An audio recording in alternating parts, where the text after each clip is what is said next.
Good evening. Thank you so much for joining me on my channel tonight. My name is Bella Kurz, and tonight I'm going to be reading an adult bedtime story. Us adults rarely get to listen to bedtime stories, right? But they can be very relaxing and provide a nice release at the end of the day. So, the story that I'm going to be reading tonight is from a book called Erotic Bedtime Stories by Guy, New York. And this first short story is called Mrs. Smith's School for Wayward Catholic Girls. There's a strip club on the 23rd floor of an office building in Midtown. It has a name that's something like Miss Smith's School for Wayward Catholic Girls, and it's exactly what you would expect. One stage has 2 long rows of lockers with an open shower at the peak. The other has 2 rows of desks leading up to a blackboard. There's one oversized desk in the middle with an old wooden chair where the teacher sits. They tell me all the uniforms were bought at auction from the Holy Angels Academy in New Jersey, but I can't verify. All I know is they're plaid and they're more real than anything you'd find at the sex shops in the West Village. The girls wear saddle shoes and knee socks, and if they put on too much makeup, they get punished. We walked in on Thursday night, and as enticing as it was, we passed by the cheerleaders stripping off their clothes and jumping into the shower. We walked into the back room where a ridiculously handsome man in glasses and a bow tie was writing something on the blackboard as 6 pigtailed girls sat in rapt attention. My date and I sat down on a thick leather couch, and I pulled her onto my lap before ordering drinks. 2 minutes into the show, Jessica raised her hand as she sipped her cocktail on my lap. I shook my head, amazed at how quickly she cut to the chase. Father James, Stephanie was texting under her desk.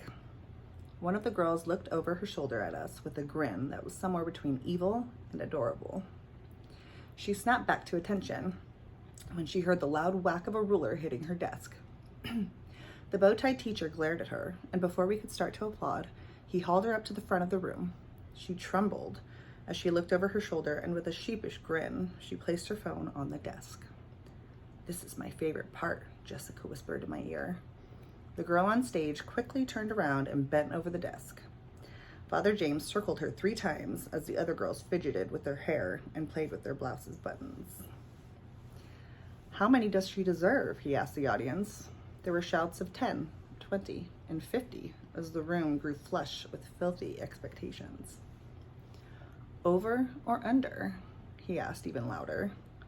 The audience was in total agreement on that one, and seconds later, Stephanie reached beneath her skirt and slid her white cotton panties down onto the ground. She kicked them off one leg, picked them up, and folded them carefully on the teacher's desk. "In the skirt?" he said as he smacked the ruler against his open palm. The poor girl lifted her plaids onto her back as she leaned over the desk. The room went crazy. "He's going to bruise her. I know it," Jessica whispered between kisses. "He's the mean one." The first smack led to more applause from the crowd and a loud cry of "one" from Stephanie. By the time she counted 5, her ass was crimson, and the audience was a pack of feral dogs. He pushed her thighs wider with his knee as he ran his hand over her while the rest of the class shifted in their seats. "They're being naughty," Jessica whispered in my ear, and we watched the other 5 girls gently slip their hands beneath their skirts. I could see one of them pinching her nipples, and another had at least 2 fingers inside of her. At 15, the cries from Stephanie's mouth were somewhere between ecstasy and misery, and not one person cared which it was. Her skin was raised and down both thighs, and more than once, Father James ran his fingers between her legs before showing the audience his soaking wet fingers. By the time he got to 18, the whole audience was counting. 3 of the girls had lost their shirts, and Father James was visibly hard in his pants. Jessica rubbed against me as I slipped a hand beneath her skirt, and the room smelled like the ocean in summer. Everyone counted the last 5 together, and at least 2 of the girls on stage started to come as the blows landed.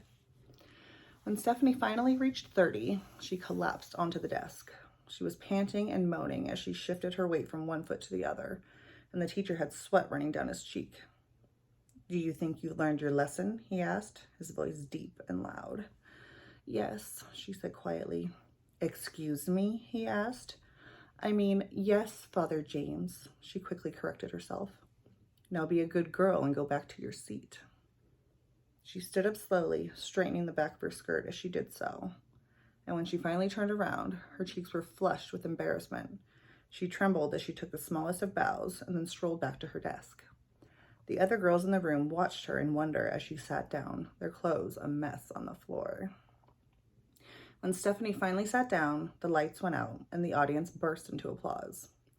Jessica kissed me again, her breathing finally returning to normal as I pulled my hand from beneath her skirt.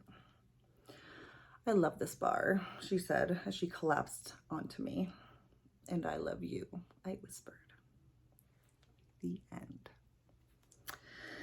That was pretty tame compared to some of the other ones in this book, but we will definitely get to hear more.